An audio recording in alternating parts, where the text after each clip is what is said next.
face, I know, but I can never match your name or face. My fault, I didn't notice it was out of place. You painted fairy tales on the wall.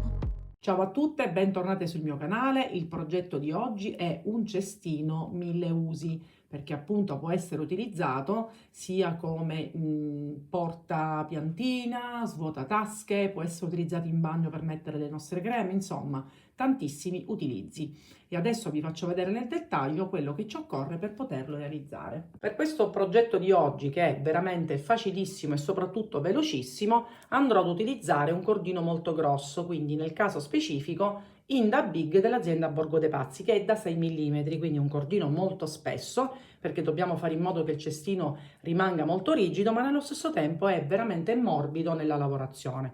Io oggi utilizzerò la colorazione numero 38, ma se andate sul sito appunto di Borgo dei Pazzi ne trovate tantissime tonalità. E vi aggiungo anche questo codice sconto col quale lo potete acquistare con uno sconto immediato di 5 euro, ma non solo Inda Big, tutto quello che trovate sul loro sito. Io poi andrò ad utilizzare questa base preforata, mi è piaciuta tantissimo, l'ho trovata su Amazon, che è quella trasparente e nel mio caso è di 18 cm di diametro, ma per il tipo di progetto potete utilizzare anche una base più grande, più piccola, potete crearla all'uncinetto e anche quando appunto non partite da una base pronta e la realizzate all'uncinetto, ne potete creare con una rocca 2 se seguite appunto le misure di oggi, ma se le fate più piccole possono uscirne 3 oppure uno più grande, insomma vi potete veramente sbizzarrire. L'uncinetto per l'Inda Big dal 6 all'8,5 va benissimo, quindi a questo punto possiamo iniziare con la spiegazione. Iniziamo partendo dalla nostra base. Vi ricordo che se non avete una base già pronta, basta realizzare circa 18 cm all'uncinetto e poi proseguire con la lavorazione normale del punto canestro che adesso vi spiegherò. Intanto, per il primo giro, per essere più facile entrare e uscire dai fori, utilizzerò un uncinetto 3,5, quindi molto più piccolo, mentre poi per tutta la lavorazione passeremo al numero 7. Quindi cosa facciamo? Cappiettino, iniziamo da un foro qualunque e adesso andiamo a creare un punto basso in ogni foro. Nel frattempo ci lavoriamo la codina in questa maniera, così cominciamo a fissare il tutto e procediamo. Quindi non occorre fare aumenti, ma semplicemente un punto basso in ogni foro disponibile. Quindi questo primo giro è molto semplice, lo completiamo tutto e ci rivediamo a questo punto per vedere come eseguire il secondo giro. Completato quindi il primo giro, adesso chiudiamo con una maglia bassissima sulla prima maglia effettuata, quindi in questo modo. Lasciamo l'uncinetto piccolo e prendiamo quello con cui andremo a lavorare tutto il cestino. Quindi fatto questo, catenella, e adesso il successivo giro sarà un altro giro di maglie basse ma in costa. Quindi cosa facciamo? Prendiamo solo l'asolina esterna, vedete, non le ho prese entrambe, quindi non tutte e due ma solo quella al di fuori, e realizziamo un altro giro di punto basso senza fare aumenti, quindi su tutte le maglie che ci ritroviamo disponibili in questo modo. Quindi completiamo anche questo giro e possiamo poi nel successivo giro iniziare il punto canestro.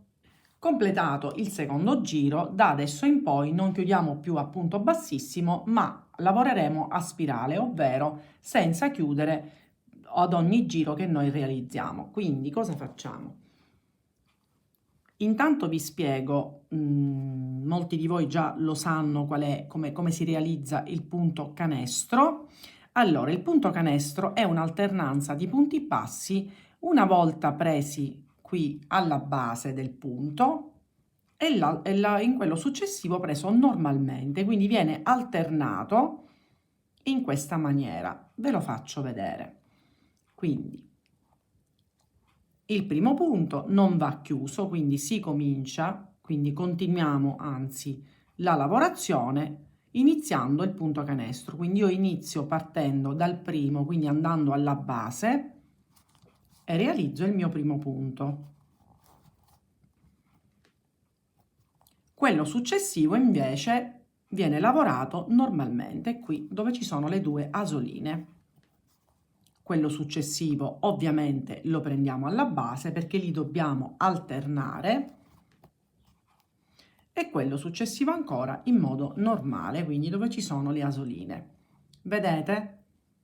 Messo così probabilmente vedete meglio. Quello successivo lo prendiamo alla base qui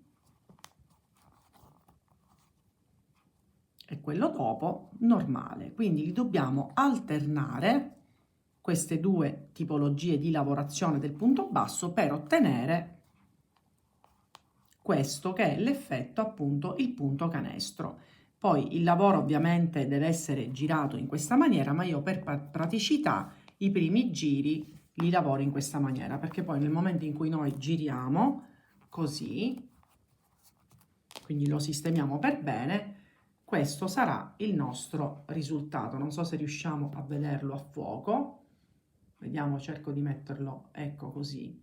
Quindi procediamo, ci rivediamo in ogni caso qui all'inizio del secondo giro per farvi vedere come procedere, ma sarà ancora più semplice del primo giro. Eccoci arrivati alla fine del giro, che noi ovviamente non chiudiamo. Vedete, abbiamo fatto l'ultimo punto dove l'abbiamo preso in basso qui alla base del punto sottostante, e qui inizia l'altro giro. Se voi vedete, qui abbiamo quello preso in basso e quello normale, quindi automaticamente in questo dobbiamo fare al contrario, quindi prenderlo normalmente, e invece in quello successivo in basso. Quindi sarà lo stesso punto sottostante a dirci cosa fare. Vedete?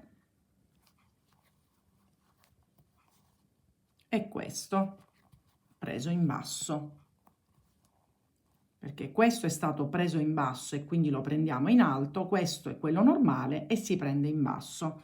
Quindi da adesso in poi è anche più semplice, e continuiamo sempre ad alternare i nostri punti in questo modo. E questo sarà il nostro risultato. Quindi adesso saliamo di circa 10 cm, sarò ovviamente più precisa alla fine e poi vi farò vedere come creare i manici.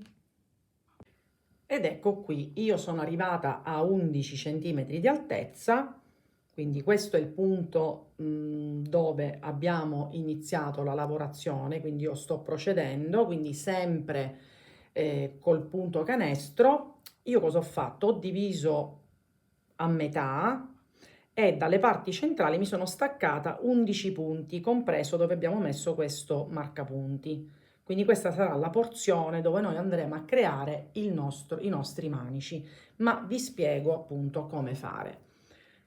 Noi continuiamo con la sequenza dei punti canestro, quindi dove farlo in alto e farlo in basso non deve cambiare nulla. Quindi qui ho il marcapunti, lo levo momentaneamente, che però vado a reinserire. Non è proprio un vero marcapunti, ma mi serve in questo momento un qualcosa che mi delimiti la porzione dove devo andare appunto a lavorare. Quindi questo è il primo, 2, 3, 4, 5, 6, 7, 8, 9, 10 e 11. Questo lo possiamo adesso togliere. Adesso io cosa faccio? Sono 11 punti, farò 13 catenelle.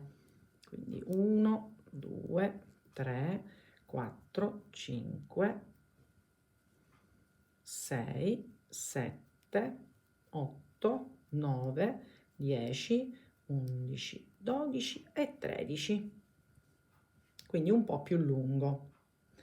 Poi lascio un attimino questa catenella, vedete qui dove ho segnato. Cosa faccio qui? Lo tolgo, continuo sempre con la sequenza del punto canestro, quindi devo andare in basso perché vedete il punto più piccolo, quindi io mi inserisco con questa catenella e chiudo in questo modo, vedete? E cosa faccio? Mi vado a lavorare su queste catenelle 13 maglie basse. 1, 2, 3, 4, 5, 6, 7, 8, 9, 10, 11, 12 e 13 e ho fatto il primo manico. Poi mi riaggancio perché qui già ci siamo che abbiamo fatto l'ultimo punto, andiamo in quello successivo e continuiamo. Intanto vi faccio vedere e qua c'è il primo manico fatto. Continuiamo sempre con la sequenza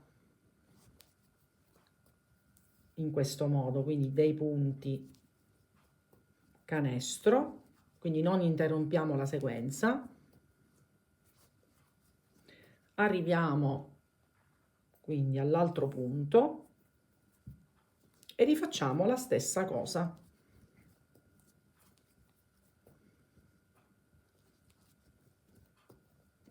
Quindi qui tolgo e adesso lo vado a rimettere così so dove mi devo fermare.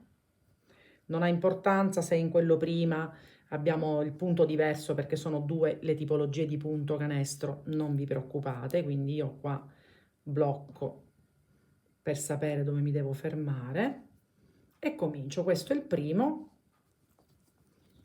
2, 3, 4, 5, 6, 7, 8, 9, 10, qua lo possiamo togliere, l'11° non ci serve più ed ecco i nostri 11 punti.